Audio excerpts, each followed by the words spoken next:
You're working on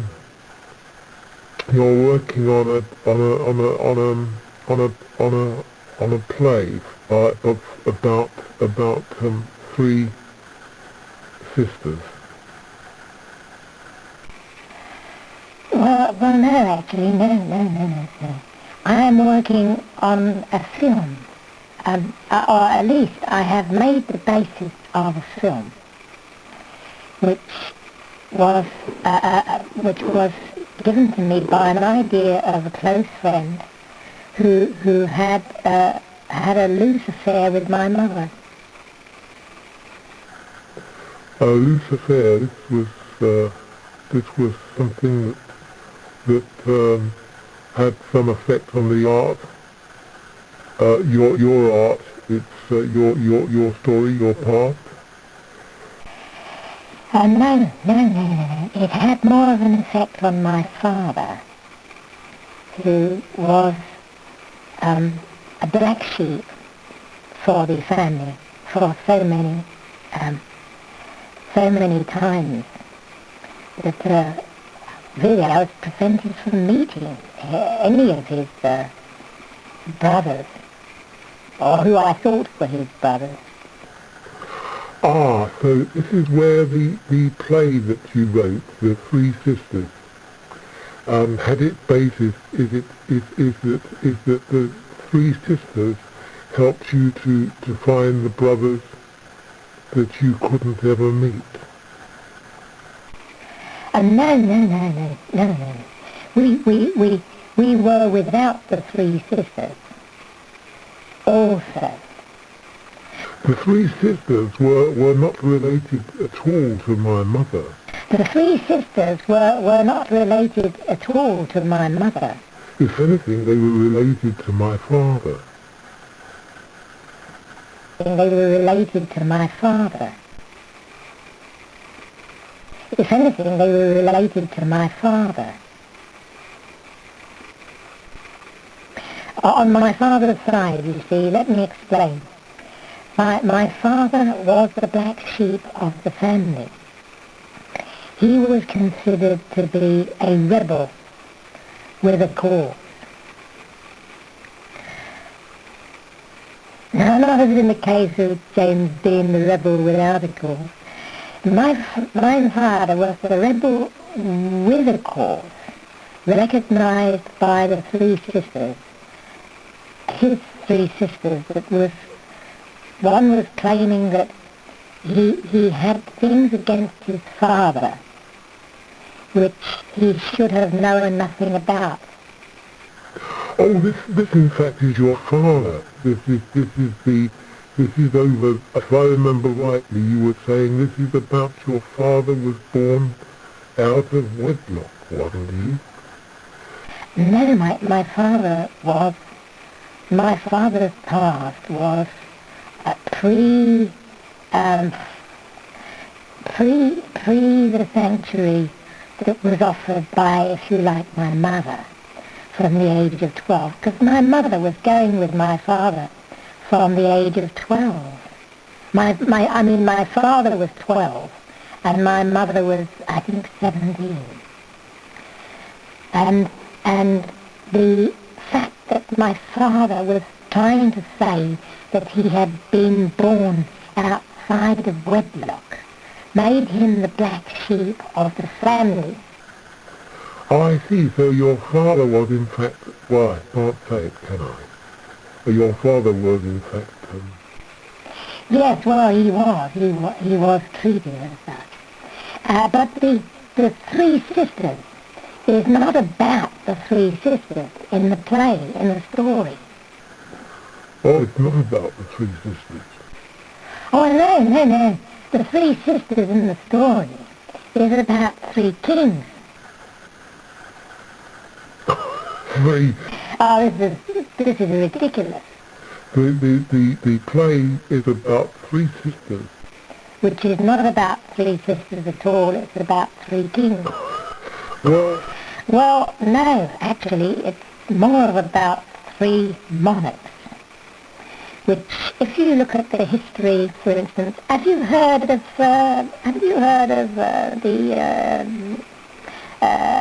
William Devereux? Oh no, I haven't heard of this.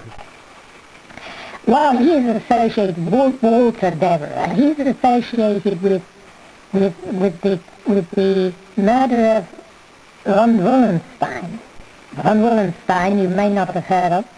This is Wallenstein, who was born in Germany, Bohemia, into a poor Protestant branch of the Wallenstein family, who owned Germany's castle and 7 surrounding villages. His mother, Margit, died in 1593, and his father, Wilhelm. I always get muddled up between Wilhelm Devereux and his father. No matter.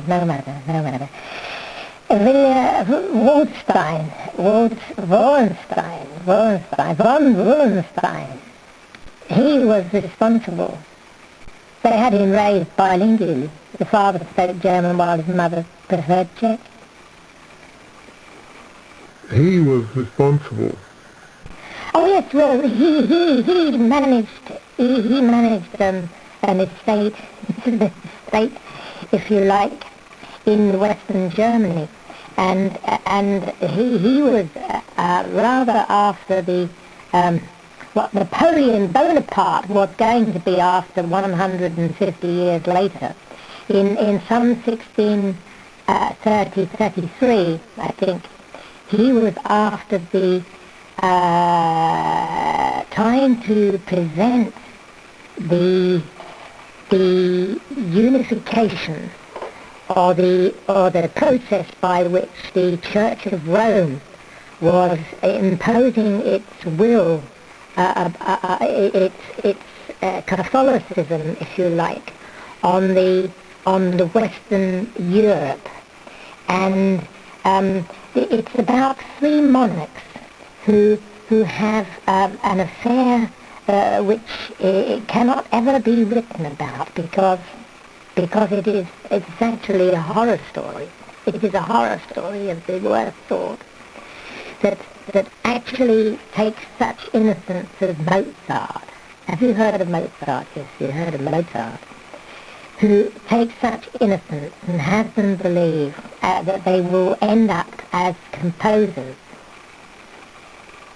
It took, for instance, the life of, have you heard of Wallenstein? Von Wallenstein? No, I haven't heard of him before. Well, Wallenstein was one of the fighters who was in Bohemia. He was one of the, we write about Bohemian Rhapsody, don't we? We hear about Queen Bohemian Rhapsody. Bohemia he was one of the people who had an unfortunate marriage. He married a very wealthy woman and his wife died. And he used his wealth to try to equate and fight the Church of Rome. So what we have by 1633 is his effectively murder, and the fact that the monarchy of England can know nothing about this because by 1649 the King Charles I loses his head. That by 150 years later you have the Pitts, William Pitt the elder, who was in some great respect quantifying proliferations, the treaties and organizations of the New World, that in 1760, for instance, was apportioning the throne of Louis XV of France. You've heard of Louis XV, have you? You know? Oh, no, it's all in the history books, isn't it? It's all in the history books. Well, no, it isn't actually. No, it isn't at all. You would not have realized that there was this plot between King George and Louis 15th. That actually, well, no, it isn't actually. No, it isn't at all. He planned to take away the chance that Louis would lose his throne to anyone in the namesake of any soldier such as Bonaparte, that it was conceived that they would try to win the estates of the New World. But, of course, as you realise, William Pitt the Elder, who was the statesman for Parliament, managed through the treaties of by 1763 to get the French Emperor to renounce the territories in Northern America. You didn't know that? Oh well, it's all in the past, isn't it? It's all in the past. Well, no, it's not actually. It's not actually. Any more than I am a refugee now, seeking any misapprehension that I would ever become for instance, a musician. I have no wish to be a musician. Anybody suggesting that I am a pianist probably is inclined to make some sort of mischief. So you've written this play, The Three Sisters. You've equated the Three Sisters as being effectively three monarchs. And you're saying that three monarchs had a hidden affair with each other. Are you? Is that what it is? No. What I'm saying is that what I'm saying is that what I'm saying were wholly irresponsible. The Germans were wholly irresponsible in their granting of the relationship of the monarchy that was through the House of Hanover from George I, who became the king, as you know, in 1714, after Queen Anne passed away, sadly, right through to King William IV, who was king, as you know, from 1830 to 37, the Duke of Clarence, you know, the third son of King George III. He was the last monarch to appoint a prime minister without the consent of Parliament. I mean, what abominable actions allows a policy of trust embraced by the heredity of any restoration of 1689 under William and Mary to be equated to the administration by a so-called free society of a prime minister who is not elected by the people at all, but a prime minister. Well, no, it isn't actually. No, it isn't at all. So who Wellington resigned in 1830, and a prime minister appointed in the name of Earl Grey, who without any tradition of the people at all. And then to claim falsely, after the Reform Act of 1832, that by the Act of 1833, the treaty against slavery, the abolition of slavery, you've heard of this, have you? Oh, well, yes, this is about the abolition of the slavery in the British Empire. That's right, yes. It was banned by 1833, slavery throughout the British Empire. The irony being that the slaves had never voted for this Prime Minister in the first place.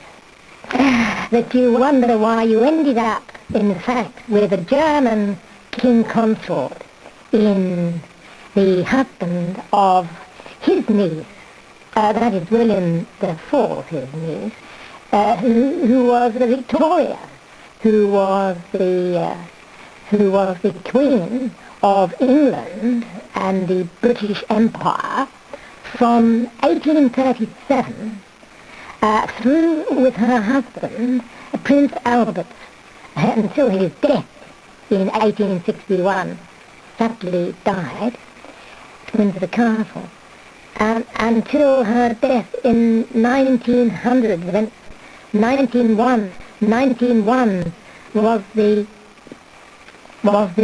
appointment coronation of King Edward VII. It was 1902, I believe. I think. 1902.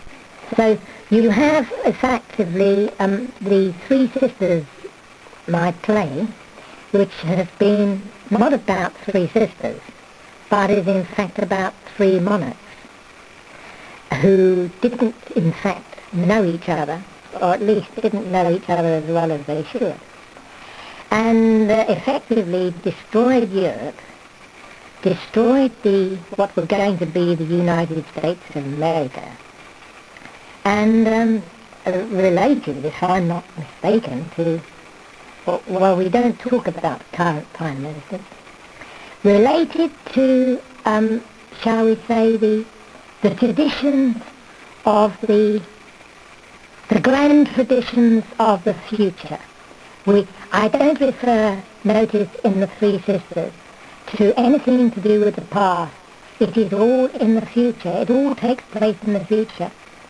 Oh, so we can consider it never happened? Absolutely, absolutely. In fact, my friend Roger Rees has just died recently on the 10th of July 2015 of the Royal Shakespeare Company. Fernando Ray, thank you. Thank you.